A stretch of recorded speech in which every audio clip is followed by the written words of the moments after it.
Je vais vous parler de comment ne pas être un investisseur moyen, ne pas être un mouton qui se fait tondre. Donc, j'imagine que si vous écoutez la chaîne ici, vous êtes des guerriers, vous n'êtes pas des moutons, mais peut-être que vous avez des parties de votre psychologie qui sont encore dans l'esprit de l'investisseur moyen mouton, et c'est pour ça que je veux les adresser ici, pour être sûr que vous ne vous fassiez pas avoir dans la prochaine montée, parce qu'il y a beaucoup de pièges qui sont devant nous. Donc, commençons avec le premier piège des moutons. C'est quoi? C'est qu'ils sont toujours en retard sur le marché. Donc, c'est toujours les gens qui arrivent après, quand la télé commence à en parler, quand 80% du mouvement est fait. Quand on est sur le point de vendre, les moutons arrivent, vous comprenez?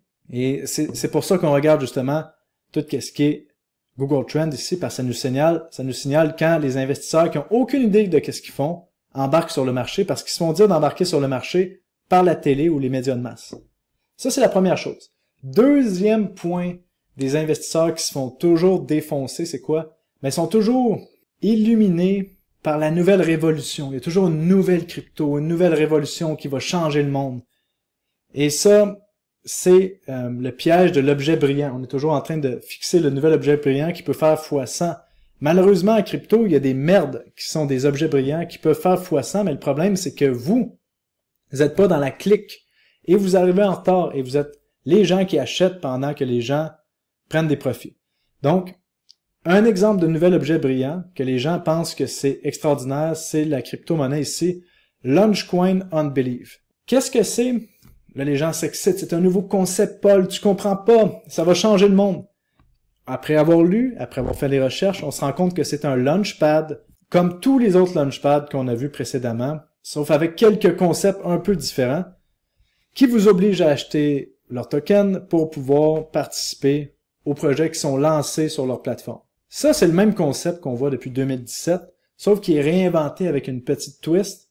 Et là, qu'est-ce qu'on a vu? Ben, on a vu Launchcoin on Believe faire, regardez ça, 115 000% depuis le 13 mars. Donc, le 13 mars, c'était ici. Donc, en à peine 2 mois, on a fait 115 000%. On parle de fois 1000. Est-ce que c'était facile d'attraper le fois 1000? Ben non, pas du tout. Regardez ça. Est-ce que vous auriez acheté une crypto-monnaie qui a un market cap de 200 000 $? Jamais de la vie. Personne n'aurait acheté ça. Donc, faut s'enlever l'illusion que j'aurais pu l'acheter. Non, vous auriez pas pu l'acheter. Vous auriez jamais acheté une merde comme ça. Et là, le truc explose. Et après que le truc explose, c'est là que les gens disent que c'est la meilleure crypto-monnaie au monde. Donc, je suis pas contre les gens qui ont fait de l'argent dans Launchcoin on Believe. Bravo, oubliez pas de prendre des profits, surtout si vous êtes à fois 1000. Mais comprenez que si vous achetez maintenant, il y a des gens qui sont à fois 1000. Donc, même si la crypto-monnaie est divisée par 10 son prix, ces gens-là sont encore à fois 100 et vont continuer de vendre. Puis comment est-ce qu'on fait pour faire un fois 1000 en peu de temps comme ça? Ben, faut juste être chanceux ou être dans la clique. Là, en ce moment, on voit que cette crypto-monnaie-là commence à être listée sur les exchanges. Et quand une crypto-monnaie qui a fait fois 1000 commence à être listée sur les exchanges, souvent, c'est signe que ça va corriger. Donc, si c'est une crypto qui vous intéresse, je vous dirais patience. Et si vous êtes comme moi, ben, c'est pas un truc que je vais acheter du tout parce que je pense que à quoi ça va servir cette crypto-monnaie-là, c'est extraire de l'argent de votre poche. Donc, ça, c'est pour illustrer les concepts que je vous dis.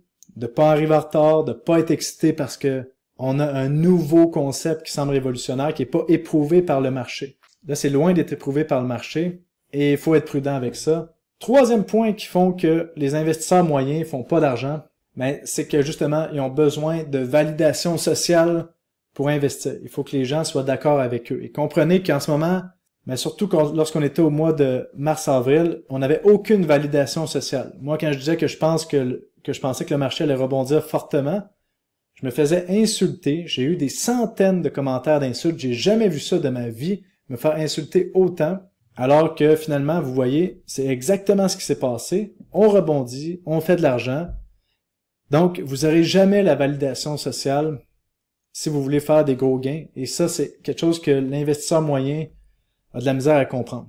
Et autre point aussi, que l'investisseur moyen se fait avoir, c'est que plus la capitalisation est petite, plus qu'il y a des gains potentiels. L'investisseur moyen voit juste les gains potentiels, mais pense pas au risque potentiel. Parce que quand la capitalisation est petite, oui, il y a plus de gains potentiels, mais il y a beaucoup plus de risques potentiels. Et un investisseur expérimenté, qu'est-ce que ça fait? Ça analyse quel est son risque de perte avant d'investir dans quoi que ce soit. Donc, il faut le voir à l'inverse. Donc, c'était les règles pour pas être un investisseur moyen qui va se faire tondre dans la prochaine montée. Donc, d'ici là, les guerriers, qu'est-ce qu'on a à faire? Ben, c'est d'être patient, laisser le marché faire son œuvre. Et moi, je vous tiens au courant dans les prochaines semaines. Portez-vous bien. Salut, bye bye.